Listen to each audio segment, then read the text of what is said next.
damas y caballeros, niños y niñas, invernales y veraniegos. Bienvenidos a la segunda parte de un episodio que lancé hace bastante tiempo. El sobre finales del mundo y qué podemos hacer para solucionarlos. En el capítulo anterior hablé de 4 posibles finales del mundo y 4 posibles soluciones. Hoy les vengo con las otras 3 que quedaban. Y quién sabe, tal vez nos llevemos a más de alguna sorpresa por el camino.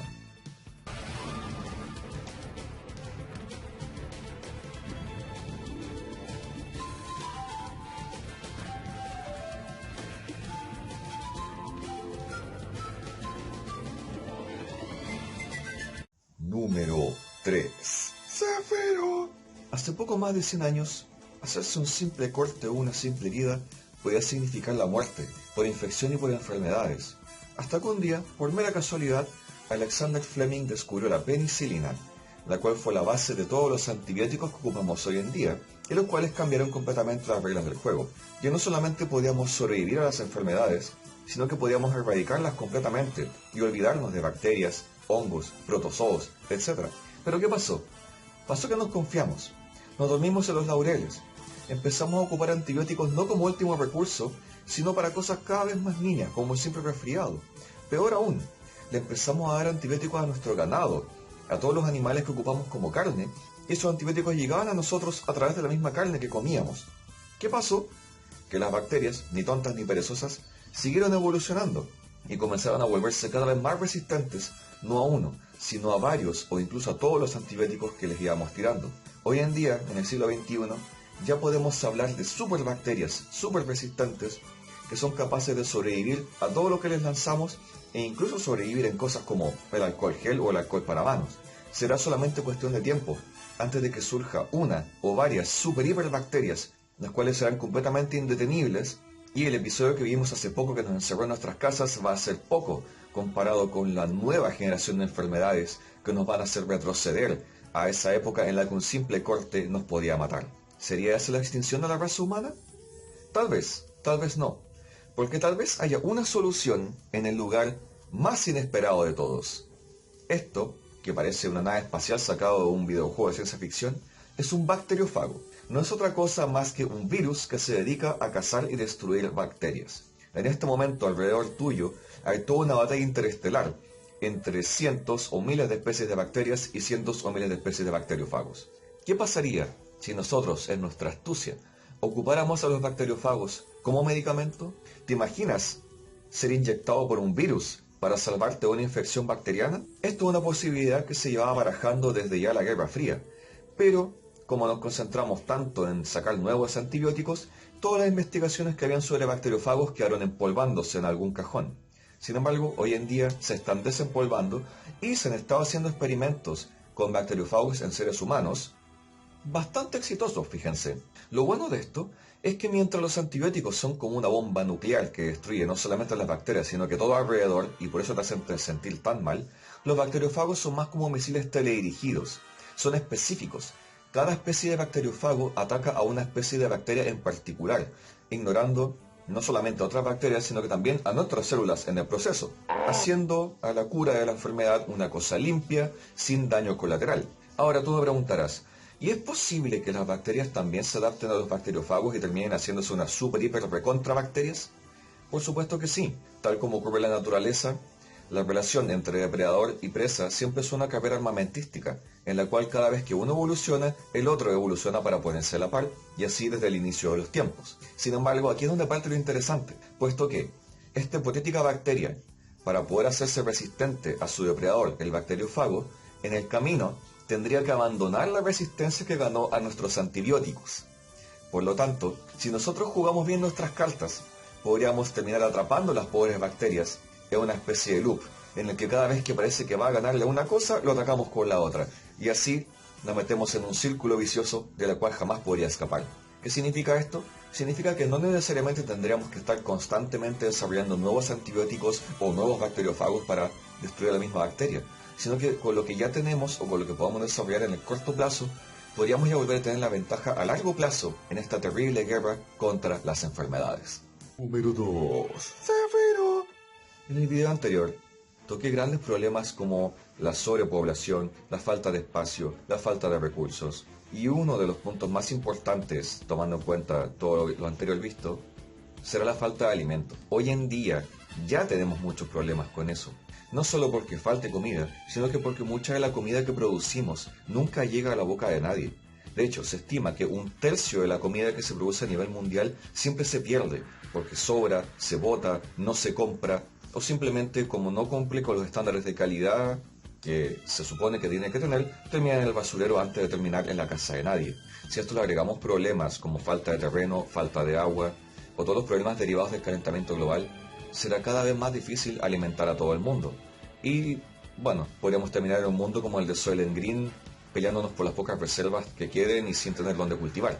Y entonces, ¿qué podemos hacer? ¿Hay recursos a los que no les hayamos echado mano y que podrían solucionar la hambruna mundial? Pues sí, hay uno bastante inesperado y que tal vez te cause un poco de choque cultural, pero que podría ser una solución en el mediano plazo para los problemas de desnutrición a nivel mundial. Y estoy hablando de proteína insectil. Así es, hoy en día nuestra mayor fuente de proteínas es justamente la carne, de vacuno, de cerdo, de ave, de pescado. Sin embargo, la proteína insectil no solamente suple todos los mismos valores nutricionales de todas las proteínas que ya he mencionado, sino que además viene prácticamente sin grasa y sin colesterol. Existen culturas y países donde esto ya se ocupa de manera normal. En algunos países de Asia puedes encontrar chinches acuáticas freídas en la calle, en México puedes comprar chapulines, que no son otra cosa más que grillos secados al sol, de hecho los he probado, e incluso en cultivos de ganadería, al ganado en vez de darles pasto se les dan larvas, puesto que tienen un gran valor nutritivo. Por supuesto, para nosotros en Occidente puede ser un gran choque la idea de comernos una tarántula frita o una larva de escarabajo. Sin embargo, como suele pasar con todas las cosas, una vez bien tratadas y bien cocinadas y bien preparadas y con una buena presentación, probablemente estemos comiendo hamburguesas de grillos o salchichas de larvas sin ni siquiera darnos cuenta. Número 1. Severo Dorime. Hace poco tiempo nomás, fuimos parte de un gran experimento social a escala global. Estuvimos poco más de 2 años encerrados en nuestras casas, sin salir, sin ocupar automóviles, sin viajar en avión o en tren o en metro o en barco y en general consumiendo mucho menos de lo que consumíamos normalmente. Y en todo ese tiempo, ¿saben cuánto realmente bajó nuestra huella de carbono a escala global? 7%. Un miserable 7% fue el logro de todas las personas del mundo consumiendo menos a escala global. ¿Qué nos demuestra esto? Que la gran responsabilidad del calentamiento global no viene solamente de las personas de a pie como tú o como yo, sino que viene de las grandes industrias, de las fábricas y en general del sistema en el que estamos viviendo. Lo que tú y yo podemos hacer puede ayudar, pero el gran peso de la responsabilidad está en las manos de los poderosos y de los grandes. El caso del calentamiento global parece ser bastante más confuso de lo que en realidad era, porque todos sabemos lo que está pasando, todos sabemos lo que hay que hacer. Incluso la tecnología parece que ya existe, pero aún así la situación sigue empeorando. ¿Por qué? Porque todos nosotros, yo incluido el primero, caímos en esta propaganda de la huella personal de carbono. Esa idea de que si dejas de usar bombillas o bolsas de plástico, o usas más la bicicleta o te compras un auto eléctrico, todos en conjunto podríamos salvar al mundo del calentamiento global. Pero lo que vimos hace poco demuestra que no, que aunque las cosas que hacemos pueden ayudar, la gran responsabilidad no está en los ciudadanos de a pie, sino en el sistema en el que vivimos. ¿Y entonces qué podemos hacer? ¿Cerrar todas las fábricas? ¿Volvernos todos vegetarianos? Es más complejo que eso, de hecho, porque si lo piensas bien, el plástico es un derivado del petróleo, y casi todas las cosas que ocupamos tienen o son de plástico. El plástico está en todas partes, y el solo hecho de crear una cosa de plástico ya crea más huella de carbono. Las carreteras por las que nos movemos están hechas de asfalto y concreto, el cual es un derivado del petróleo. Incluso las granjas de vegetales que usamos para alimentarnos a nosotros mismos y al ganado también, necesitan de abono, de estiércol, de fertilizante, lo cual produce más gases de efecto invernadero. O sea, no importa para dónde mires o qué hagas o cómo lo veas, siempre habrá algo o alguien produciendo más calentamiento global. Y entonces, ¿qué podemos hacer?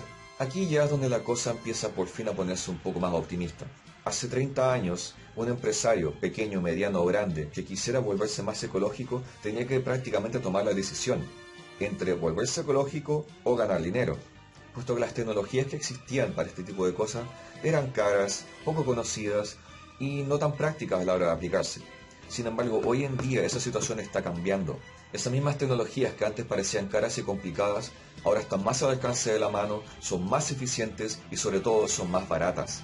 El empresario ya no tiene que estar decidiendo necesariamente entre capitalizar y dejar contento a su público, sino que puede hacer las dos cosas al mismo tiempo de manera rentable.